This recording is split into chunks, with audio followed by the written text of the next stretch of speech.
Pregnancy में तो hair fall भी नहीं हो रहा था, बाल भी बहुत लंबे हो रहे थे, डेंसिटी भी बहुत अच्छी थी, बहुत ज़्यादा थिक थे।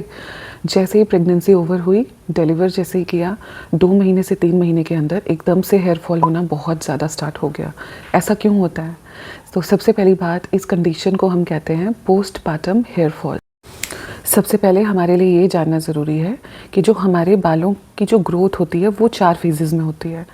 जो पहला फेज़ है उसे हम बोलते हैं एनाजन, जिस टाइम पे आपके बाल जो हैं वो अपने फुल पोटेंशियल पे ग्रो करते हैं। दूसरा फेज़ होता है जिसको हम बोलते हैं कैटाजन, जब जो ग्रोथ है आपके बालों की वो रुक जाती है। और फेज़ थर्ड होता है जब आपके जो बाल हैं वो रेस्टिंग फेज़ पे चले जाते हैं, जिसको हम बोलते हैं टीलोजन। और किसी भी टाइम पे आपके बालों की जो 10 से 15% है, इतने बाल आपके हमेशा रेस्टिंग फेज़ पे होते हैं। और जो लास्ट फेज़ होता है उसे हम बोलते हैं एक्सोजन और द शेडिंग फेज़। इस टाइम पे जो आपके बाल जो रेस्टिंग फेज़ में थे, यानी कि जो 10 से 15% बाल आपके रेस्टिंग फेज़ में थे, अब वो शेड होना स्टार्ट हो जाते हैं। तो ये नॉर्मली सभी के साथ होता है।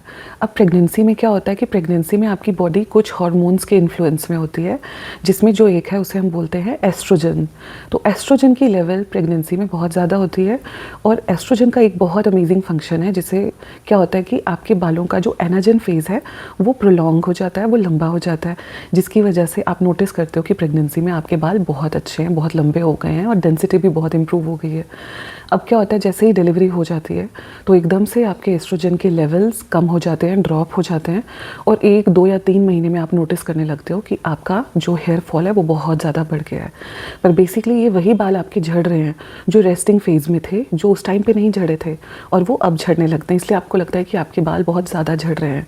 तो आपको इससे घबराने की बिल्कुल कोई ज़रूरत नहीं है, ये बिल्कुल नॉर्मल है और ये 6 से 12 महीने में खुद ही सेटल डाउन हो जाता है। पर आपको मेक श्योर करना है कि आपको अपनी स्ट्रेस को मैनेज करना है, आपको स्लीप डेप्रिवेशन नहीं होना चाहिए, आपकी जो स्लीप है वो प्रॉपर होनी चाहिए। आप एक बैलेंस डाइट लेने चाहिए जिसमें प्रोटीन्स की, फैट्स की, कार्बोहाइड्रेट्स की क्वांटिटी बैलेंस्ड होनी चाहिए, आपके माइक्रोन्यूट्रिएंट्स की क्वांटिटी आपकी बॉडी में ठीक होनी चाहिए। और जो आप प्रीनेटल सप्लीमेंट्स ले रहे थे आयरन और कैल्शियम के, वो आपको कम से कम 6 महीने से लेके 12 महीने तक कंटिन्यू करने हैं। और last but not the least, आपका थायराइड हार्मोन लेवल्स वो एकदम ठीक होने चाहिए। तो आपको घबराने की बिल्कुल ज़रूरत नहीं है, बिकॉज इट इज़ टेम्प्रेरी।